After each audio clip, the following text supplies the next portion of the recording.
Hi viewers, welcome to Suman TV. బేసిక్గా నవే డేస్లో మన లైఫ్ స్టైల్ ఏమో తెలియదు, కానీ మనం తీసుకునే ఫుడ్, మనం చేసే వర్క్, ఈ స్ట్రెస్ వల్ల మన బాడీలో చాలా వరకు పార్ట్స్ అయితే చాలా సివియర్ పెయిన్ ఉంటుంది. బట్ ప్రతి ఎక్కడికి వెళ్ళినా కూడా మనం స్కాన్ చూపించి ఎంఆర్ఐ స్కాన్ తర్వాత ఖచ్చితంగా సర్జరీకి వెళ్ళిపోవాలి అంటారు. అమ్మ బాబాయ్, సర్జరీ అంట. ఇంకా సర్జరీ అనేటప్పటికి ఒక 50-60% హార్ట్ బీట్ అనేది మనకు డౌన్ అయిపోతూ ఉంటుంది. బిఫోర్ సర్జరీ, ఆఫ్టర్ సర్జరీ ఎప్పుడు తగ్గుతుందిరా బాబు అని ఒక రకమైనటువంటి టెన్షన్ మన అందరి ఫ్యామిలీస్లో, మన ఇంట్లో కూడా రెగ్యులర్గా ఫేస్ చేస్తుంది. బట్ ఎలాంటి సర్జరీస్ లేకుండా పెయిన్ అనేది ఎలా రిలీఫ్ చేయొచ్చు, అది ఫుడ్ వల్ల, అసలు ఎలాంటి ట్రీట్మెంట్ తీసుకుంటే ఈ పెయిన్ రిలీఫ్ అవుతుంది అనేది నిజంగా చాలా అంటే సీనియర్ మోస్ట్ ఎక్స్పీరియన్స్ ఉన్న డాక్టర్స్ మాత్రమే ఇలా చేయగలరు. సో మరి ఈరోజు నాతో పాటు డాక్టర్ సుధీర్ ధర సార్ ఉన్నారు. సో మరి సర్జరీస్ లేకుండా ఈ పెయిన్ని ఎలా చేస్తున్నారు? ఆల్మోస్ట్ థౌజండ్స్ ఆఫ్ కేసెస్ని అలానే క్లియర్ చేశారు. ఎన్నో వేల మందికి పెయిన్ లేకుండా ట్రీట్ చేశారు.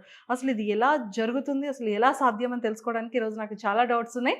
ఆ డౌట్స్ అన్ని కూడా నేను క్లారిఫై చేసుకుంటాను. Hello sir.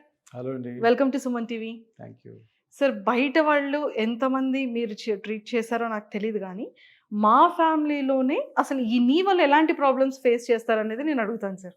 అంటే మా ఇంట్లో ఎక్స్పీరియన్సెస్ ఫ్రెండ్ ఫోన్ చేసి ప్రీగాబిల్ గబాపెంటిన్ లెఫ్ట్ అండ్ రైట్ రాసేస్తుంటాం, వాళ్ళు వచ్చి అడిగి తీసుకుంటారు. సో ఇంత రాంగ్ వేలో పోతుంది కల్చర్ అంతా కూడా. మనం ఏంటి, వెస్ట్రన్ కల్చర్ని కాపీ కొడతాం. వెస్ట్రన్ కల్చర్ కాపీ కొట్టి సైకిల్ దొక్కడం. ఆడెప్పుడు 40 ఏళ్ళ వరకు సైకిల్ దొక్కుంటాడు. 40 సైకిల్ తీసుకెళ్ళి కారు మీద వేసుకొని, కారు తీసుకెళ్ళి ఓవరాల్ పెట్టుకొని అక్కడ నుంచి 40 కిలోమీటర్స్ డ్రైవ్ చేస్తాడు. మోకాళ్ళు పోతాయి, స్పైన్ పోతుంది. ఇట్లాగా ఈ హ్యాబిట్స్ అన్నీ కూడాను వెస్టర్నైజ్ అవ్వడం వల్ల కూడాను ఎర్లీ ఏజ్లో మోకాళ్ళు అరిగిపోవడము, స్పైన్ పెయిన్స్ రావడం అనేది దీనికి ఇంత రీజన్ చాలా ఉంది. ఇదంతా లాజిక్ అంతే. ఎందుకంటే సో ఇది పెద్ద రాకెట్ సైన్స్ కాదు. ఏం జరుగుతుంది, జనాలు అటు జిమ్ అందరు జిమ్. మేము చిన్నప్పుడు ఉన్నప్పుడు జిమ్కి ఎవరు వెళ్ళేవాళ్ళు కాదు. బాడీ బిల్డర్స్ వెళ్ళేవారు, సినిమా యాక్టర్లు వెళ్ళేవాళ్ళు, స్పోర్ట్స్ పర్సన్ వెళ్తారు. ప్రతి ఒక్కడు సినిమా యాక్టర్ అనుకుంటాడు ఇప్పుడు. అదేందో అర్థం కాదు. ప్రతి ఒక్కడు నేను బాడీ బిల్డర్ అనుకుంటాడు. మ్యారేజ్ అయిపోయి 35-40 ఇయర్స్ వాళ్ళు జిమ్కి వెళ్తే మేము బిజీ ఉంటాం, ఏదో ఒక ఇంజరీ అవుతుంది.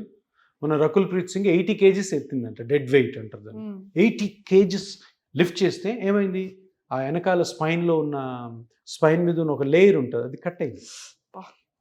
తొరకలంబర్ ఫేషియా అంటారు. అంతే టక్ అని పట్టేస్తుంది సివియర్గా. 2 weeks 3 weeks. ఇప్పుడు అమ్మాయి, చిన్న అమ్మాయి, అంత వెయిట్ ఎవరు చెప్పారు? దానివల్ల ఏమవుతుంది? ఆమె ఏమైనా కండలు పెంచాలా? హీరోయిన్ మంచిగా సాఫ్ట్గా ఉండాలని. అది రాంగ్ వేలో పోతుంది. ఇది కూడా ఒక రీజన్ మోకాళ్ళు అరిగిపోవడానికి, స్పైన్ పెయిన్ రావడానికి. ఒక ఇంటర్వ్యూ చెప్పాను నేను, ఇటువంటి cases Rakul Preet Singh sudden catch వచ్చి పడుకుంది కదా, ఆ కేసెస్ని 1 hourలో ట్రీట్ చేశాను. ఏం లేదు, అల్ట్రాసౌండ్ స్కానింగ్ చేసి ఆ ఫేషియా దగ్గర చిన్న కట్ అయి ఉంటుంది, ఆ కట్ అయిన దగ్గర ఒక ఇంజెక్షన్ వేసామంటే ఇమ్మీడియట్గా రిలాక్స్ అయిపోతుంది. చాలామంది తెలియదు. స్పైన్ ఎంఆర్ఐ తీస్తారు, నార్మల్గా ఉంటుంది. నార్మల్గా ఉంది కాబట్టి 2 weeks రెస్ట్ అంటారు. అది రెస్ట్ ఇస్తే నెమ్మది ఆటోమేటిక్ హీల్ అవుద్ది. 2 weeks. ఇప్పుడు ఒక ప్రొఫెషనల్ యాక్ట్ చేసే వాళ్ళకి ఆపేసి, ప్లస్ ఆల్సో సఫరింగ్, కంటిన్యూస్గా ఫ్యాన్ చూస్తూ పడుకొని ఉండాలి. సో ఇవన్నీ మీరు అడిగిన క్వశ్చన్కి ఆన్సర్ ఏంటంటే, అనవసరం అతిగా చేస్తున్నాం కొన్ని పనులు మనం. మన పిల్లలు అలా ఉన్నారు, యంగ్స్టర్స్ అలా ఉన్నారు, ఈవెన్ ఓల్డ్ ఏజ్. ఇంతకుముందు ఒక పేషెంట్ వచ్చారు, ఆయన 72 ఏళ్ళు, ఆయన జిమ్కి వెళ్తున్నాడంట. ఏమైంది, ఇక్కడ జాయింట్ అరిగిపోయింది, స్పైన్లో పైన డార్సల్ ఎర్రర్. అంటే వాడు జిమ్ వాడు అన్నాడు, సార్ ఇదేదో నొప్పి ఎక్కువ వస్తుంది సార్, మీరు రావద్దు జిమ్కి, నన్ను అంటారు మళ్ళీ పట్టుకొని. 72 years. ఆ జిమ్ వాడు రమ్మని చెప్పడం ఏంటి, ఈయన వెళ్ళడం ఏంటి, ఆ స్పైన్లో ప్రాబ్లం తెచ్చుకోవడం తెలియదు, చెప్పరు ఎవరు, తెలియక. ఫిజికల్ యాక్టివిటీస్ అంటే అందరూ కూడా జిమ్ అనేది ఒకటి స్ట్రాంగ్ గా మెంటల్లీ ఫిక్స్ అయిపోతున్నారు. ఫిట్నెస్ అనే వర్డ్ ఉంది, దానికి రియల్గానే వరల్డ్లో మీనింగ్ లేదు మెడికల్ దాంట్లో. ఫిట్నెస్ అంటే ఏంటి, ఫిట్గా ఉండడం అంటే ఏంటి, ఫిట్గా టైట్గా ఉండడమా, అంటే బాడీ వీ షేప్ బాడీ రావడమా, కండలు పెంచడం లేదు, మీనింగే లేదు. హెల్దీ అన్హెల్దీ అంతే. హెల్దీ అంటే జబ్బు లేకుండా ఉండడం, అన్హెల్దీ అంటే ఏదైనా జబ్బు ఉండడం. ఫిట్నెస్ అన్న దానికి మీనింగే లేదు. ఫిట్నెస్ అని అందరూ ఏమనుకుంటారంటే, ఇక్కడ బైసెప్స్ పెరిగిపోతే ఫిట్నెస్ అనుకుంటారు, 6 pack ఉంటే ఫిట్నెస్ అనుకుంటారు, కరుస్ వస్తే ఫిట్నెస్ అనుకుంటారు. 100% రాంగ్. దీనికి మీనింగే లేదు. అండ్ ఇట్స్ గోయింగ్, అంటే ఇంకా వర్సన్ అయిపోతుంది సిచ్యుయేషన్. దానివల్ల ఏమవుతుందంటే, సొసైటీలో 100లో 30 మంది క్రానిక్ పెయిన్స్తో సఫర్ అవుతారు. 100లో 30, ఎంత పెద్దది చూడండి. డయాబెటీస్, హైపర్ టెన్షన్ 100లో 0.8, 0.9% ఉండేది, లెస్ దెన్ 1%. 100 మందిలో 30%, అంటే 100లో 30 మంది ఏదో ఒక దీర్ఘకాల నొప్పులతో బాధపడుతున్నారు. అది అవును. జాయింట్ పెయిన్ అవ్వచ్చు, స్పైన్ అవ్వచ్చు, హెడేక్ అవ్వచ్చు. అవును. వీటన్నిటికీ రీజన్ ఎవరు? మనమే రీజన్. అవును. మనం తెలియక చేసే తప్పులకి మన బాడీ ఎంత సఫరింగ్కి sir. లోన్ అవుతుంది. ఒకప్పుడు 70-80 ఉన్న వాళ్ళు కూడా హ్యాపీగా స్టెప్స్ ఎక్కేవాళ్ళు, లిఫ్ట్ అనేది యూస్ చేసేవాళ్ళు కాదు. ఇప్పుడు చూడండి 25-30 ఏజ్ ఉన్న వాళ్ళు కూడా అమ్మ బాబాయ్ స్టెప్స్ ఎక్కలేము, Exactly. కాలు నొప్పులు, మోకాలు నొప్పులు వచ్చేస్తే అన్న సిచ్యువేషన్కి వెళ్ళిపోయింది. ఎగ్జాక్ట్లీ. బికాజ్ అంటే ఈ లైఫ్ స్టైల్. ఈ వెస్టర్నైజేషన్, ఫాల్స్ వేలో మన అలవాట్లు మారిపోవడం అన్నదే కారణం. అవును, అవును. సార్ ఇంకొకటి ఏంటి అంటే మజిల్స్ అండ్ బోన్స్ మన నీకి చాలా ఇంపార్టెంట్. బికాస్ మన అప్పర్ బాడీ అంతా కూడా వెయిట్ అంతా కూడా మన నీ మీదే ఎక్కువగా పడుతుంది. కాబట్టి ఈ బోన్స్ స్ట్రాంగ్గా ఉండాలి అంటే ఎలాంటి ప్రోటీన్స్, ఎలాంటి న్యూట్రిషన్స్ ఉన్న ఫుడ్ని మన ఇంట్లోనే హ్యాపీగా తినొచ్చు? ఇప్పుడు నీ జాయింట్ పెయిన్స్, ఇంకొక అపోహ ఉంది ఏంటంటే, నీ జాయింట్ పెయిన్స్ ఎప్పుడు బోన్ వల్ల రావు. Bone is the hardest part of the body. Okay. Bone నుంచి నొప్పి రావాలంటే బోన్ ఫ్రాక్చర్ అవ్వాలి, ఓకే.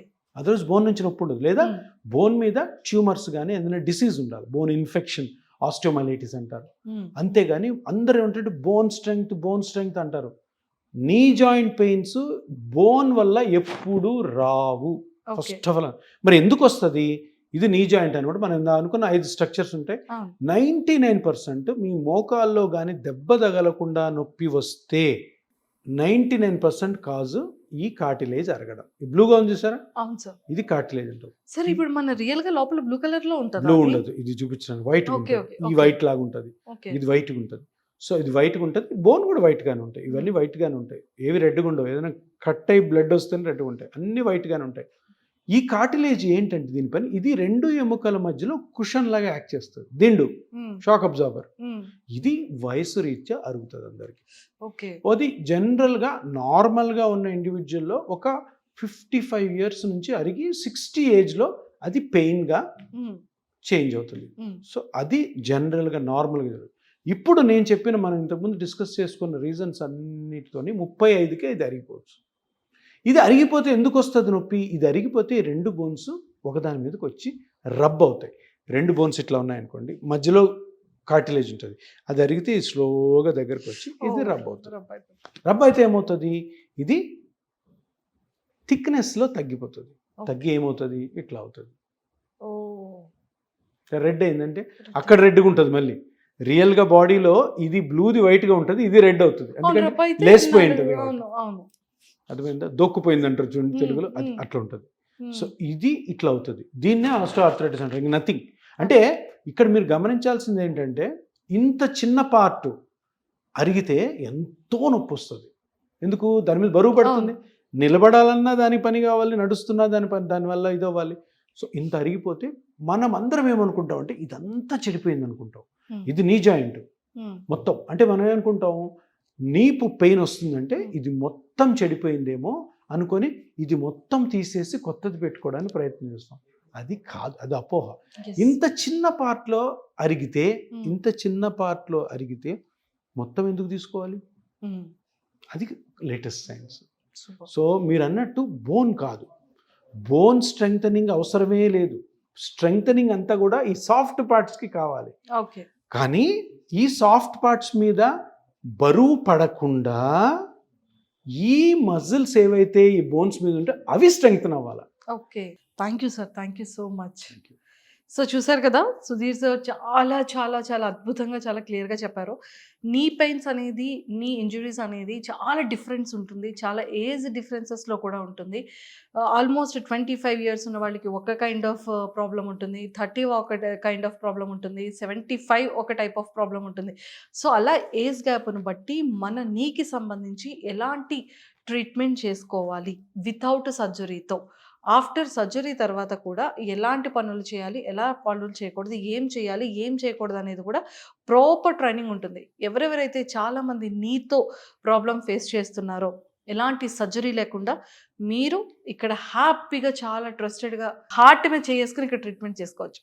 సో మీలో ఏ ప్రాబ్లం ఉన్నా కూడా నీకు రిలేటెడ్ కింద స్క్రోల్ అవుతున్న కాంటాక్ట్ నెంబర్కి ఇప్పుడే అప్రోచ్ అవ్వండి. Thank you.